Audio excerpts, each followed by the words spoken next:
Great. Well, good afternoon, everyone, and thank you for joining us here today on our August 2022 community call. Our topic for today will be looking into getting started with ORCID. And these are your ORCID US community folks right now. You're familiar with Sheila already, our program leader for persistent identifier for both data site US community, as well as, of course, the ORCID US community. I'm Paulo Guhildi. I'm the ORCID US community specialist, working with you all in terms of ORCID related issues or questions that you may have. We also have our speakers for today from Northwestern University. We have Karen Guzman from the Head of Research Assessment and Communications at Galter Health Sciences Library and Learning Center. And we also have Jamie Carlson, Authority Metadata Librarian at Northwestern University. And this is our agenda today, and I believe Sheila have shared those agenda link to you. Today we will talk briefly about the ORCID infrastructure. We will also take a look at the ORCID US planning guide, which is really kind of a big part of our conversation today.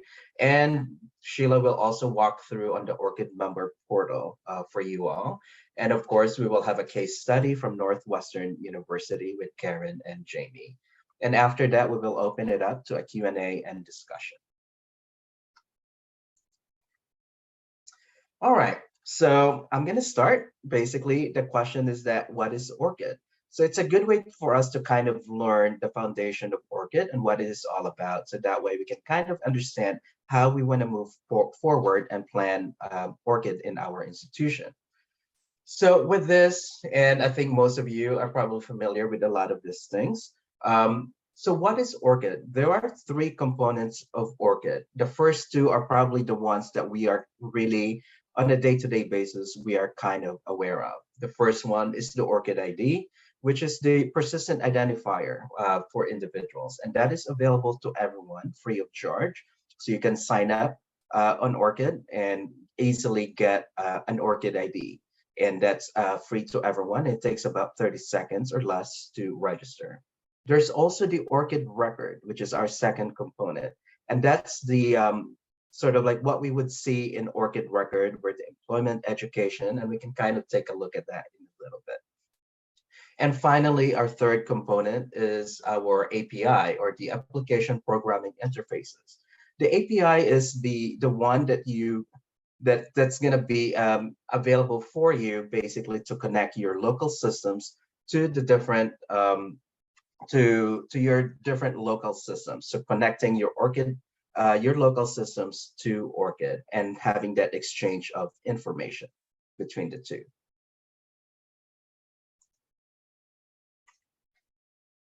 All right, so this is our ORCID record and ORCID ID. So you can kind of see that here.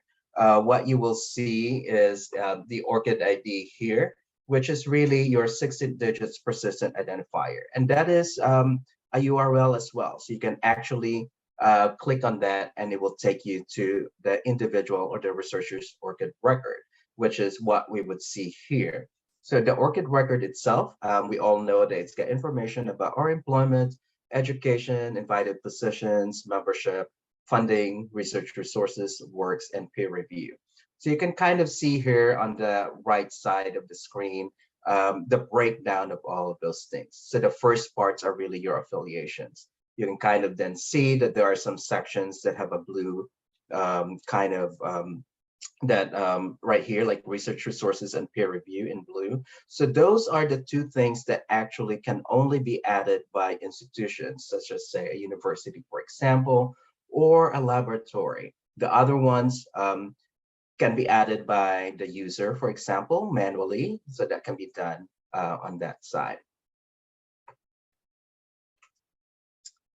And the third component, like I mentioned, is the API. So the application programming interface. So the API itself is really the key that you have to connect your, say, publication systems or your funding system or your institutional repository to ORCID. And that's where the exchange of information happens between the ORCID record and your institution.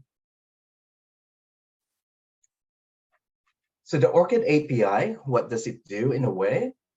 Here you can really gather authenticated ORCID IDs. So that's basically to kind of help with name ambiguity. So you know that who will be who this particular researcher is.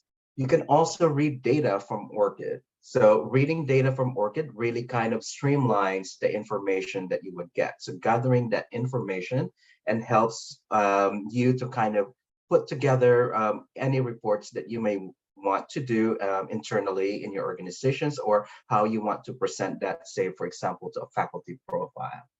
You can also write data to ORCID. So this is really asserting information to your researcher's ORCID record, for example.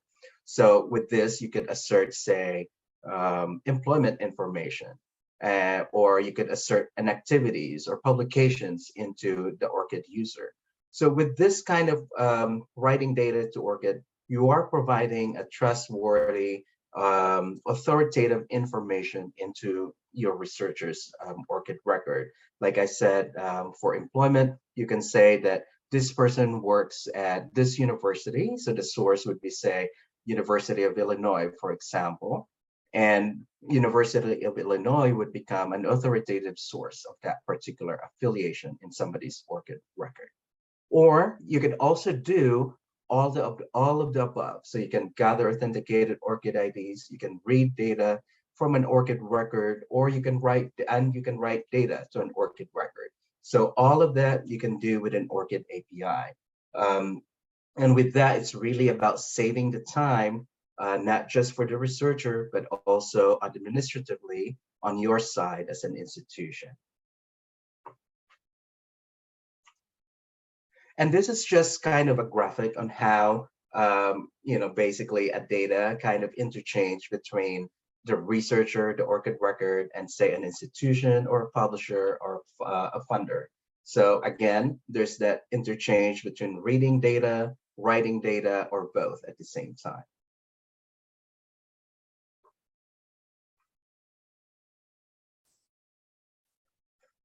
So now we're going to talk about planning for ORCID. So getting started with ORCID at your institution. So a lot of these things is really, it's taken out from our ORCID US planning guide, which some of you are probably familiar with or already have information on. But this is sort of like a condensed part of that. And we kind of put this all together in this form to make it easier for us to kind of go through. But the ORCID US planning guide really kind of takes you to the different steps of it. So you have the stakeholder support, the technical integration, outreach and education, and finally assessment. So we're going to go through a little bit on that here. So with stakeholder support, to really get started with ORCID is, in a way, we want to build a business case. Why do we want ORCID in our institution? So some of the things that we can think of is, like, for example, like I mentioned earlier on how the API works, is that we could make it basically reduce our administrative burden, not just between the organization, but also for your researchers, really, because we have a data that's basically we entered once, and then we can reuse those data often. So since the data is already available in the ORCID record, we can grab those data and perhaps use it in a faculty profile, or use it in a directory in your organizations, or anything, or for reporting, for example. So we have a data that's available there, and then we're reusing it to our kind of different areas in our organization. It will also help you assess and measure impact with what's going on with your researchers. So with their activities, for example, publications, you can grab those data and see what the products are, what activities are available in the institution. And I mentioned earlier, you can also assert trustworthy affiliations onto ORCID records. So this becomes an authoritative source for your organization, as well as, you probably are familiar with this, where sometimes individuals will write the institutional name differently on the way they kind of think about it. So with doing sort of like an assertion where the organization is pushing that data into the ORCID records, you're making it consistent to every ORCID record available that you're asserting to. So, you're consistent with how your name appears in the source. And of course, it helps your researchers. Mainly part of that is the name disambiguation. So making sure that we know which researcher it is, because some of the names are probably similar to others or have the same name. So we know who and which researchers sort of like worked in our organizations. And of course, we can keep track of contributions, and ultimately, all of this, we are saving time. We kind of really emphasize saving time quite a lot, because a lot of these things does really help with that kind of work. So these are just some considerations to think about. We're going to go through a lot of this kind of things also in other areas of our ORCID planning guide. But really, how does this benefit our institution? So we kind of want to think about that when we start thinking about why ORCID and why we want to approach and think about stakeholder support in our organization. Another part of stakeholder support is really identifying stakeholders in our on campus. So each departments have their own purpose, have their own goals when it comes to ORCID. So for example, when we think about the library might be thinking more about how they want to integrate ORCID in terms of their institutional repository. The graduate school may think about they want to push information into authoritative education information into their graduate students. Or the grants office or sponsored programs might be thinking more about funding information in the ORCID record. So these kind of things are really, thinking about how stakeholders work and how stakeholders purpose in the institution as well as the ORCID in ORCID really kind of helps thinking about how we want to build our team, for example, when it comes to ORCID implementation or adoption on campus. And then again, these are just kind of explaining some of those things that we kind of think about when we want stakeholders on campus. And a lot of these things you can go to our partnering with internal stakeholders, really to think about how you want to approach the different stakeholders on campus and how you want to create partnerships across campus. So our step 2 is really on technical integration. So we want to determine which systems to integrate ORCID with. So are you using a third-party system, for example? So with that, like say Pure, and then we have our common systems, list of common systems on our website you can take a look at. With this, it's really about the different listings of systems that may integrate with ORCID and the information that you will find there. So how do they integrate with ORCID? How does the API works in that list, in that particular system? So you can kind of see whether you can collect authenticated ID, whether you could write to ORCID, all of those things. So you can take a look at that when you start thinking about systems in your organization. You can also start thinking about if none of those systems are working for you or you don't have them, and you might want to think about, we want to really create our own integration. So you basically are thinking about a custom integration. So we do have a custom API integration guide that will help you with that.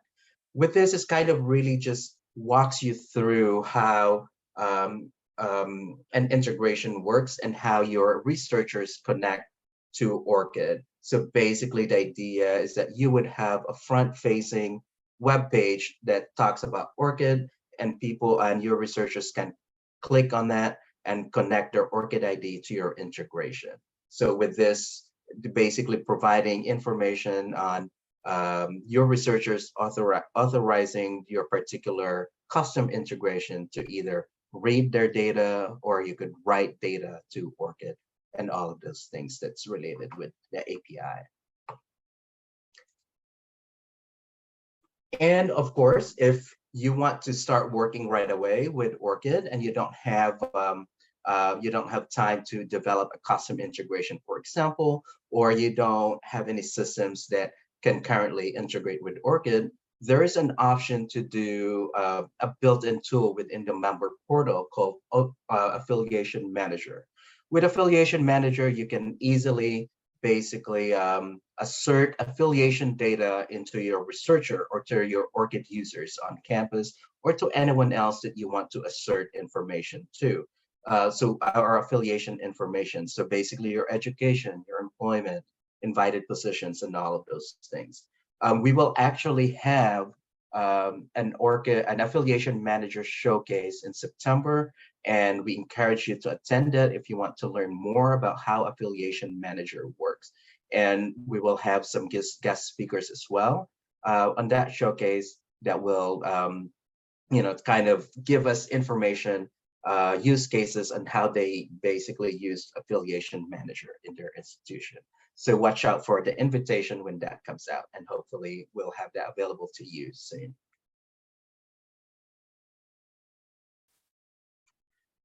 And of course, start thinking about just the different systems on your institution. So basically your grant management system, for example, your human resources systems, publishing platforms, all of those things are different systems that you may have on campus that you might want to integrate with ORCID.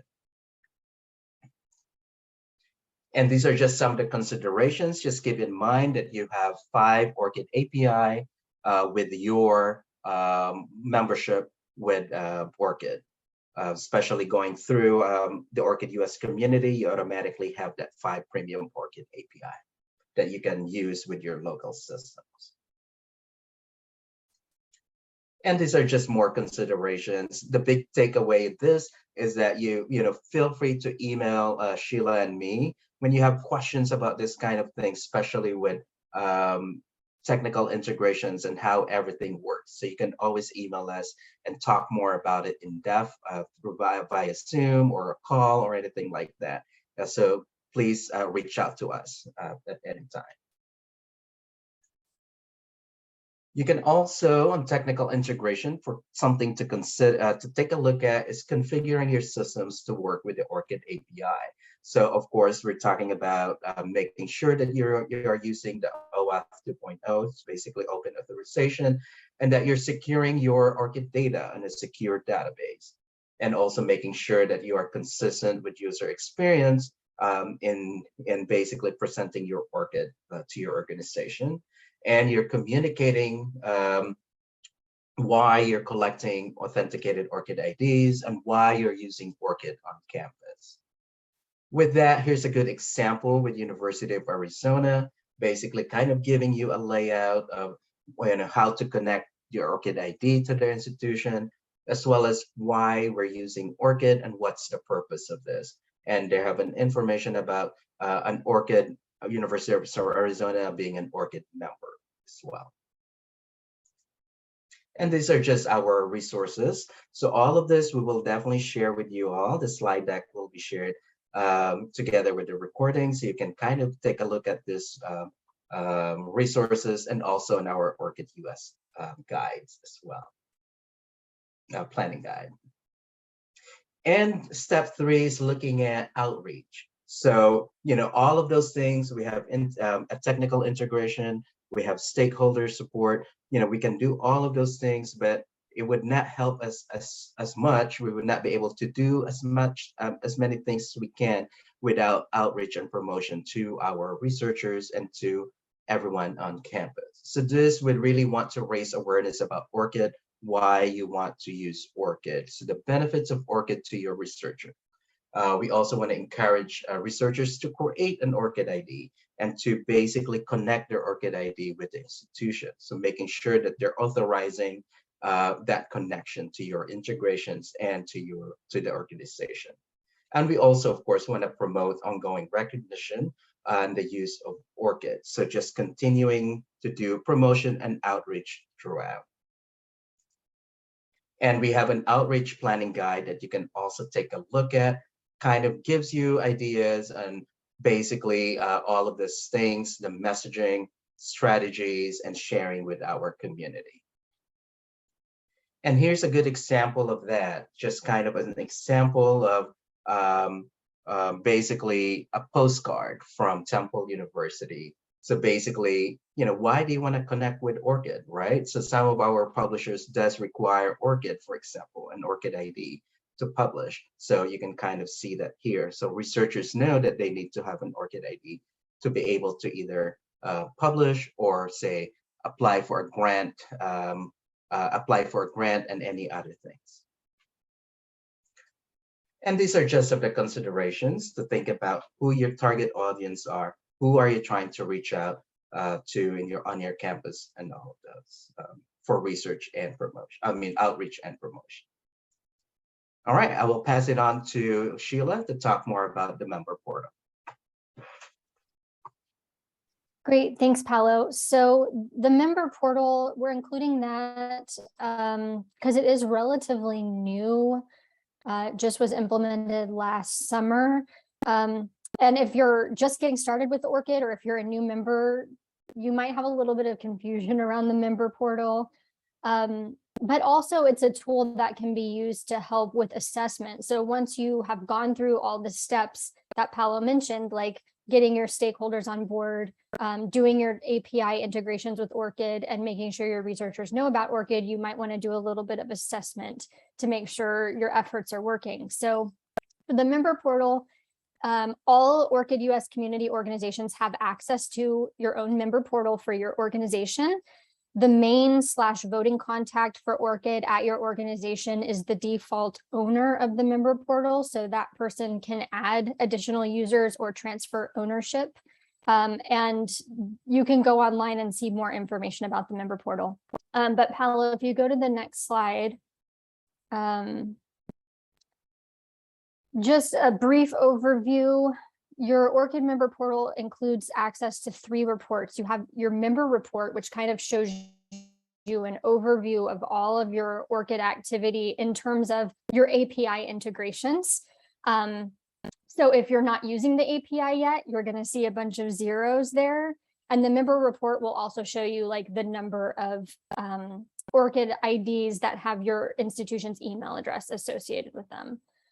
You can also look at an integration report which just shows you activity within one of your API integrations. So if you're using all 5 of your API keys, you'll have 5 integration reports, each for the separate API integrations. And then third, you have your affiliation report, which is even newer. It's like the latest thing to come out, which will show you lists of past and current individuals who have your organization identifier publicly visible in their ORCID records. So Paolo, if you'll go to the next slide, please. When you sign into the member portal, this is what you will see. And if you go to the member tools in the top right-hand corner, there's a drop down there that lets you go to all of your different reports. On the next slide. This is what you'll see if you're just getting started, or if you have not started using the ORCID API yet. You're just going to see a bunch of zeros. So don't be alarmed that there's no data there. It just means you aren't using the ORCID API yet, so there's no data to show. If you go to the next slide. Once you start using the ORCID API, this is the kind of thing you'll see in your report. So you'll see your integrations listed at the top of your member report, and then you'll see charts and graphs that show you each year how many people have connected their ORCID IDs to those integrations. And if we go to the next slide, scrolling down, if your integration is updating data on people's ORCID records, so if you're adding information to people's ORCID records, you'll see statistics about that as well. So how many records your integration has updated and what type of information you have added to ORCID. And then if you go to the next slide, everyone should be seeing this email domain section at the very bottom of your member portal, because basically ORCID can give you kind of a count of the number of ORCID IDs that have certain email domains attached to them. Some people might be using their Gmail email account, and so they might not show up in your report here. But this is just to kind of give you a ballpark idea of the number of people that are affiliated with your organization, or at least they have your organization's email domain attached to their ORCID record. And then I think there's like 1 or 2 more slides. I think this is the last one. So again, at the bottom of your report, when people start making those connections, you'll see more statistics, and you'll also see like a geography of where in the world these people are saying they're from in terms of what data is listed on their ORCID record. So that's kind of just an overview about the member portal, but if you have any specific questions about it, or if you still have confusion, contact us, let us know, and we're more than happy to work with you more directly in terms of answering any of your questions. And please feel free to continue putting questions into the chat. I think we'll have some time for them towards the end, but for now, we're going to hand it over to our guest speakers, Karen and Jamie, to tell us all a little bit more about how they approached getting started with ORCID at Northwestern. Go ahead, Karen and Jamie. Thanks so much. Hi, thank you. I'm just going to get the slideshow started.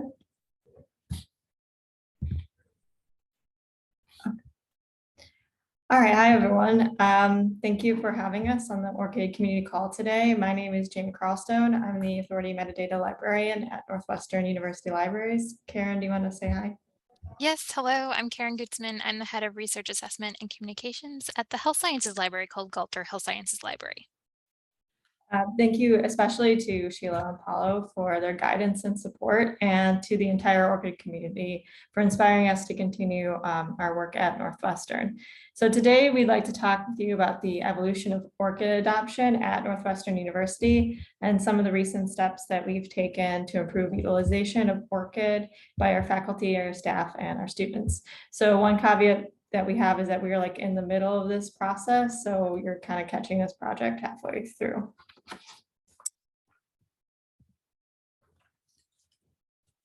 So I think it's helpful to begin with some background about Northwestern's work with ORCID. In early 2017, Northwestern joined ORCID as an organizational member of the Big Ten Academic Alliance ORCID Consortium, which later combined with other groups and became the ORCID US community. To take full advantage of this membership, Northwestern formed an ORCID implementation team chaired by Violetta Illick from Galter Health Sciences Library and Learning Center, and Phil Tracy from Northwestern IT. Members of the committee came from Northwestern Libraries, Galter Health Science Library and Learning Center, and Northwestern IT. Their early goals were creating a technical plan for storing ORCID tokens in the LDAP system, provisioning a web service with the orcid.it.northwestern.edu web address, developing a communication plan for faculty, researchers, graduate students, postdocs, etc., and testing the ORCID enrollment app. So in December 2017, news of Northwestern's membership with ORCID was sent to an all Northwestern email by the then Vice President of Research, Jay Walsh. The email emphasized the importance of the ORCID ID and strongly encouraged faculty to register and connect their ORCID ID to the Northwestern NetID using the newly rolled out Northwestern ORCID enrollment app. So to support adoption at Northwestern, the libraries serving Northwestern have continued to promote ORCID to faculty, staff, and students in the online subject guides, in workshops and classes, and in consultations. The ORCID team maintains the ORCID support email, where faculty or groups on campus can send questions about the NU ORCID enrollment app or about ORCID in general. In 2022, the ORCID implementation team was rebranded as the ORCID adoption and utilization team and recruited several new members, as many of the original members had moved on to other positions at Northwestern or other institutions in the US. This is when I joined the team. Our current team members have all come to this project with different professional backgrounds and interests. So as such, we have spent time this year discussing some new considerations that we know have impacted ORCID adoption at Northwestern. So no, it's not a comprehensive list. We have discussed issues such as Only researchers can create ORCID IDs. So, and as an institution, we are dependent on researchers to sign up for ORCID. This means that we need to keep our efforts actively regarding ORCID adoption, and we need to continue providing reliable and trusted information about the benefits of ORCID. Gaining traction with yet another online profile. So as an institution, we need to provide direct and clear guidance to researchers about optimal trusted parties for their ORCID records. Since most trusted party status lasts for 20 years, researchers won't have to worry about re-updating their approval for a very long time. So researcher visibility settings impact read status. As an institution, we are respectful of the preferences that our researchers use for their privacy. However, we should also continue to inform researchers about the benefits of making their data more openly available. As a team, we have also discussed the importance of enriching ORCID data in online ORCID profiles for researchers at our institution using our institutional systems that integrate with ORCID and by using trusted parties with ORCID. Our discussions have helped us realize the significant downstream impacts that enrichment will have on our institution. Understanding these impacts has made it easier to specifically explain the benefits of ORCID to our researchers and to the leadership at our institution, as well as work through our plans to promote ORCID adoption at the institution. These impacts include improving name disambiguation in major literature databases and tracking career trajectory of our graduate students, among other things. So in 2022, along with bringing together a mostly new team, we also decided to undergo an ORCID data review. The review aimed to provide leadership at Northwestern University with a better understanding of the current state of ORCID data, provide descriptions of ORCID integration in Northwestern systems, review current adoption of ORCID, and examine pathways for authenticating ORCIDs and enriching data in Northwestern ORCID profiles. So based on the findings of the report, the ORCID team would then provide recommendations to better promote ORCID and evaluate the success of ORCID at Northwestern. So our first step in our ORCID data review was to review the current adoption of ORCID at Northwestern. As you can imagine, we were eager to evaluate ORCID adoption because our membership had begun back in 2017 and we hadn't really done that since then. And so we decided to analyze data from Northwestern Elements, which is one of Northwestern's faculty information management systems that tracks publications and unique author identifiers. And in our version of Northwestern Elements, Elements identifies ORCIDs from publications that it matches with our researchers based on metadata provided by those publications. And so then our researchers can claim their ORCID identifier in Elements from that pending list of author identifiers. We also had data from the Northwestern ORCID enrollment app and from the new member portal. But the app is really where we allow users to authenticate their ORCID with their Northwestern NetID. And since we had a fairly large data set, we decided to focus on position types at Northwestern that would most likely have published a scholarly paper and hopefully encountered an ORCID in that context. So we set our criteria as position types that had greater than 30 members and had greater than an average of 30 journal articles, books, or book chapters per member from 2017 till present. And so then we ended up with 9 position types that really fit that criteria, like professor, associate professor, and so on. And then we also captured for each school at Northwestern the count of current employees that exist in those target position types. And so as expected, like our medical school has the most, so they had 2,975 employees, whereas like the School of Journalism, which is much smaller, only had 30 employees that were in those target position types. So then next, we decided to just like look at the data. So we looked at that NU ORCID enrollment app and Northwestern Elements to identify how many of the employees from those different position types had, in green, the first column is use the Northwestern ORCID enrollment app to connect their NetID with their ORCID. In yellow, had a claimed ORCID in their Elements profile where they're like, yes, this is mine. Had used both the ORCID enrollment app and a claimed ORCID in their profile. That's the blue column. in red had used the Northwestern ORCID enrollment app and had a pending ORCID in their elements profile. In orange had a pending ORCID in Northwestern elements. In purple had used the Northwestern ORCID enrollment app but did not have an identifiable ORCID in their elements profile. And then in pink had no claimed or pending ORCID in elements. So what did we learn from all of this? There was a lot of data, and we learned that we have varied information across our institutional systems. So for example, in the yellow column that represents the ORCIDs for Northwestern faculty, so we had like 406 faculty with a claimed ORCID in their elements profile, but we only know about 139 of them in our Northwestern ORCID enrollment app, which is represented in the blue column. So basically, we just realized we have varying data across our systems. We also know that we have some low-hanging fruit or easily identifiable ORCIDs. So that orangish column, like in the middle one here, means that our faculty likely have an ORCID because Elements has found an ORCID that it thinks is theirs, but the faculty just haven't gone in and claimed it. Furthermore, in the reddish and purplish columns, which on either side of that, means that our faculty have authenticated their ORCID in the NU ORCID enrollment app, but they haven't yet added their ORCID to Elements. And so these issues can be fairly easily resolved by the faculty just by bringing it to their attention and letting them know it's an action item that they need to work on. We also have many faculty who have not registered for an ORCID. We found that out just by looking at this.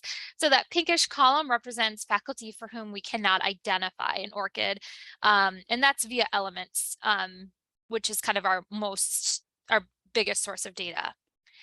And then finally, we did decide to do a basic first and last name search using the ORCID public API so that we could identify how many members from those target position types had a name that just like matched with an ORCID profile.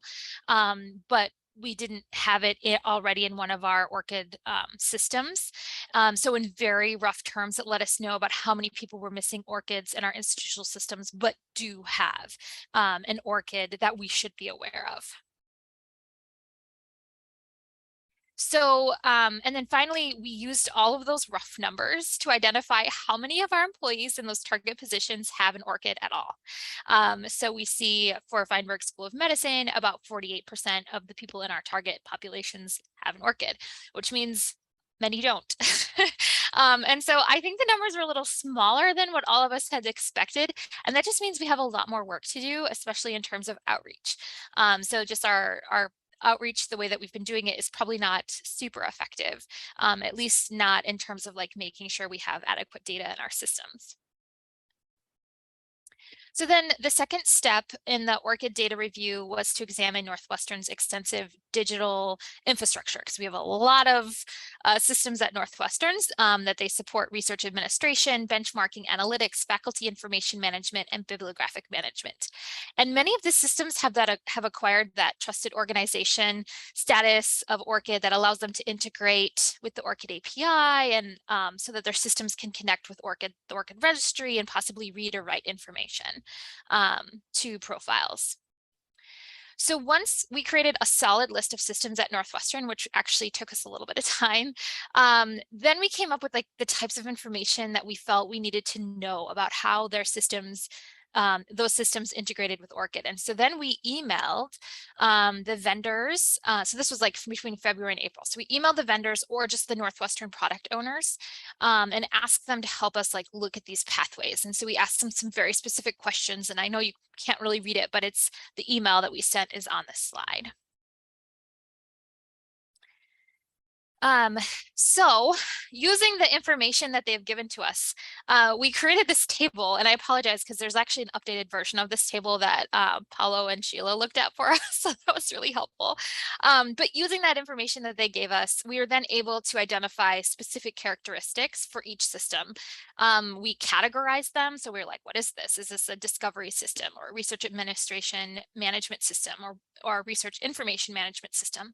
And then we also looked at whether or not the system could like link out to an ORCID record in some way. So like you could find ORCID data or someone's profile, or if the system could read data from ORCID records, like had the potential to do that, or if the system could be used to like authenticate that ORCID and become like a trusted member status for that person if they were like, hey, I want this to be a trusted organization. Then we looked at whether or not the system could write employment, works, education, qualifications, or funding to an ORCID profile if the user allowed them to do that. And then whether or not the system was part of that new certified ORCID service provider program. So once we figured that out and we had that table made, then we just selected a few of the vendors that we wanted to learn more about about their ORCID integration. So we found that the people were very receptive to this request. So we asked to meet with representatives from Web of Science, Scopus, Pure, Symplectic Elements, and Interfolio. We haven't yet met with Interfolio, and I'm not sure if that's going to happen. Just timing wise is really challenging in the summer, but we have met with all of the others, and we said, hey, we kind of want a presentation on specific topics because we as a team are still orienting ourselves to all this information about ORCID and all of the possibilities, and we just need to know a little more. So we asked them for a demonstration of the user's experience in connecting ORCID with their system. What data from their system looks like in an ORCID record. So just like show us, like if you were to connect it, what does it look like? And then an explanation of the data that their system sends or receives to ORCID, like what parts of the ORCID profile can you update, or do they read data in from? And then a discussion of, just the importance of ORCID to their system, like what does this mean for them? And then any future developments that they might be planning related to ORCID. We just wrapped up these presentations in late July. And so that information is all kind of swimming around in our heads, and we were going to try to put together like all of this information. And then we were just like, no, we still need more time to go back and like rewatch some of those presentations and like really feel comfortable. But it was a great experience. I can say that much. And then we'll be formalizing kind of our recommendations as a committee, and I'll let Jamie talk about the rest of that. Yeah, thanks, Karen. Yeah, so I'm going to talk about the recommendations to promote ORCID adoption. Our next steps include writing a summary of the vendor and product owner meetings. We also hope to create a prioritized list of trusted organizations that support the areas of the ORCID record that we want to make sure are updated. We also hope to better understand how we can incorporate ORCID into the onboard of new faculty, as well as work with department administration staff to discuss options for improving ORCID adoption at the department level. Thank you.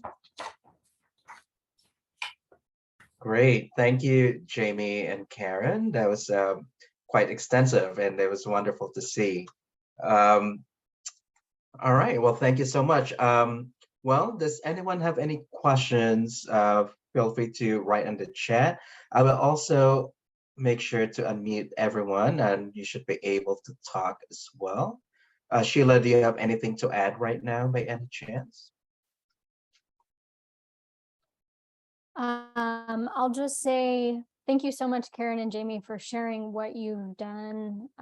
Hopefully that is helpful to those on the call. And because there are so many different systems out there that may or may not integrate with ORCID, and a lot of organizations, just have a lot going on in general. That's one of the reasons why Paolo and I are here to help individual organizations kind of figure out what to do next in terms of your specific context. So definitely, don't hesitate to reach out to us. But yes, if anybody has questions, more than happy to hear those questions so we can get your answers. And I think there was a question actually posted in the chat earlier on, which was about just some ORCID API projects on GitHub, and interesting to hear whether or how people have been using the API. And that's the thing about the ORCID API, is that it is kind of just a piece of infrastructure that can be used theoretically in any system. It kind of depends on whether it's a vendor system or open source or custom. But theoretically, the ORCID API can be used in any system. It can be used to search the ORCID registry as well as the reading and writing of data. It can be used with any programming language. So there really is kind of like this vast sea of implementations of the ORCID API. And so we do try to showcase those implementations in our community showcase webinars and also sometimes in our community calls. It just kind of depends on what the topic is. So if there are specific things anyone is interested in seeing that maybe other people have already done with the API, let us know and we can kind of point you in the right direction. But we would need a long time to kind of look at every single implementation. So we try to work those in as it makes sense with topics. Okay, any other questions?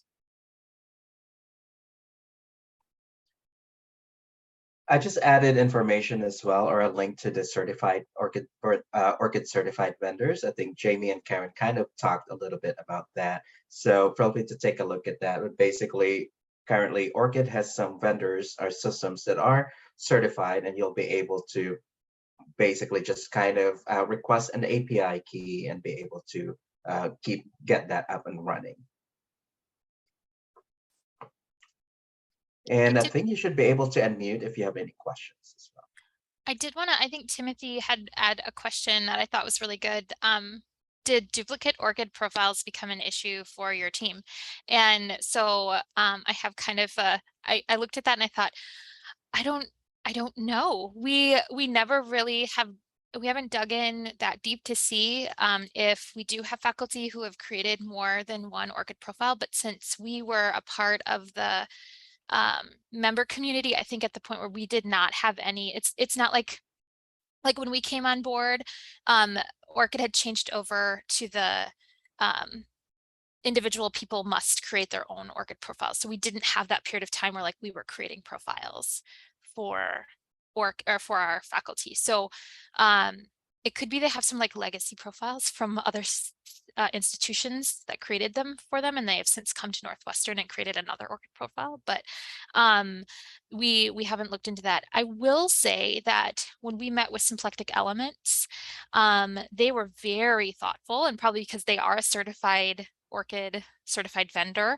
they were very thoughtful about the issue of duplicate ORCID records for like publications in people's profiles, and how thoughtful they had been, not only because they will be reading in data from ORCID profiles into like your institutional element system, but also what they would be pushing out to an ORCID record. So I wish I had more specific information to share, but they were the one group that like you could tell like they spent a lot of time thinking about this ORCID integration with their system and what that would mean for ORCID profiles.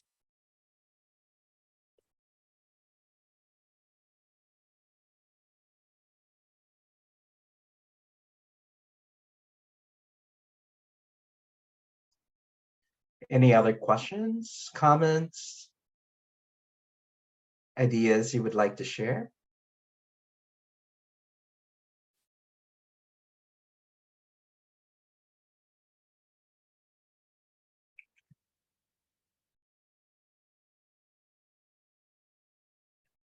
All right. Well, I do have a question for Jamie and Karen as well. I'm just kind of curious, were there any surprising things that you kind of ran across when doing all of this work?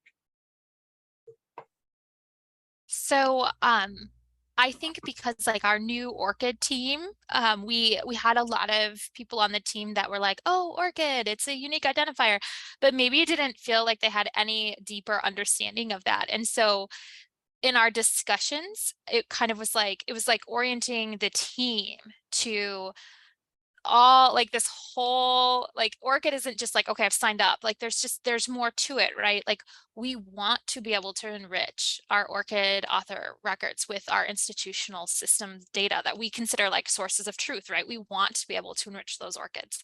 We also had a one of our schools which struggles so much with any kind of automated way of identifying faculty publications through various literature databases and systems. It was like our arts and humanities. They were like, can we just use ORCID as our like main profile? Because then they felt it was such an easier way for people to enter publication information.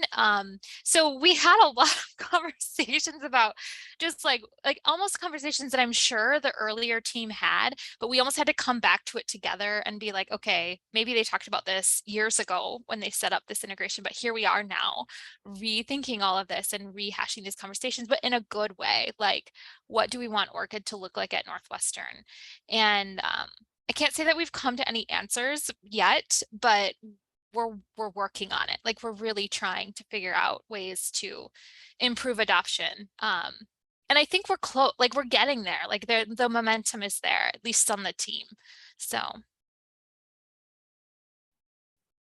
I do think there's a lot, yeah, I'll, just add that like there's a lot of support of it on campus too. I think once you explain what it is, it seems very common sense, and there's a lot of interest among researchers, and people do like understand name. They don't maybe realize they know what name disambiguation is, but like once you talk about it, they're like, oh yeah, of course. Like the confusing thing happened. I share my name with like a chemist somewhere else, and so they know, and people are generally interested, I think. Great, thank you. So you're kind of thinking about basically starting promotions and outreach to your constituents. Any ideas on some approaches that you're kind of thinking of? I'm thinking about departmental kind of approach, or more like a top-down kind of approach. Just kind of curious what your thoughts are. yeah, so I mean, this is all in my head right now, and I'm going to be meeting with I support Feinberg School of Medicine, and so I'm going to be meeting with our faculty affairs office to really kind of think through onboarding of faculty. And we that actually seems to go really well. Like if you just kind of like get it into a process, then our new faculty end up connecting their ORCID to their Northwestern NetID, getting their ORCID into our Northwestern element system and getting it claimed. Like all of that seems to happen. It's our existing faculty that I don't want to say struggling with, but like we're kind of missing that connection. And so I think we're going to be, at least at Feinberg, looking at a department and division level data and sending it out to our contacts that are in each one of those and saying like, hey, these are people for whom we don't have ORCIDs for in your department. Like, how can you help us figure this out? Because like I said, we've kind of got the onboarding piece figured out. It's just like the existing faculty. And then also like really emphasizing the connection of ORCID with our institutional system, or like our systems. So whether it's Scopus, Web of Science, Northwestern Elements, which is how we brand symplectic elements, or Pure, getting those connections in place so that it's kind of like, just do it. You won't have to think about it again. And we won't be asking you for this again. That's kind of where that's kind of what I'm thinking through right now. Like, what are those systems? Because we probably don't want to ask people to connect like, 12, but we could maybe get them to do like 3 or 4, maybe. So I hope that made sense. This is just probably like very like basics, maybe basic sounding stuff, but like when I took over as like ORCID liaison, I guess like first things first, like I have a sort of ORCID liaison semi-title. And I am eventually going, it hasn't happened yet, but I'm eventually going to be on like the subject librarian page where we list all the subject librarians. I'm not on it now because I don't liaise but to a department, but I'm going to be like added to it as like the ORCID liaison. And I have a lib guide that like I inherited from somebody else, but I like redid most of it. And so just creating that kind of basic like librarian outreach stuff.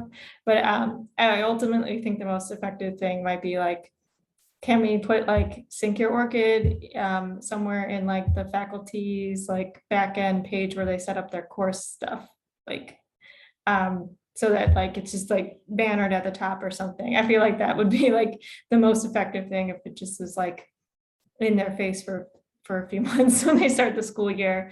And it's like, as a reminder, and then in addition to stuff like maybe showing up at a, the orientation fair at a booth.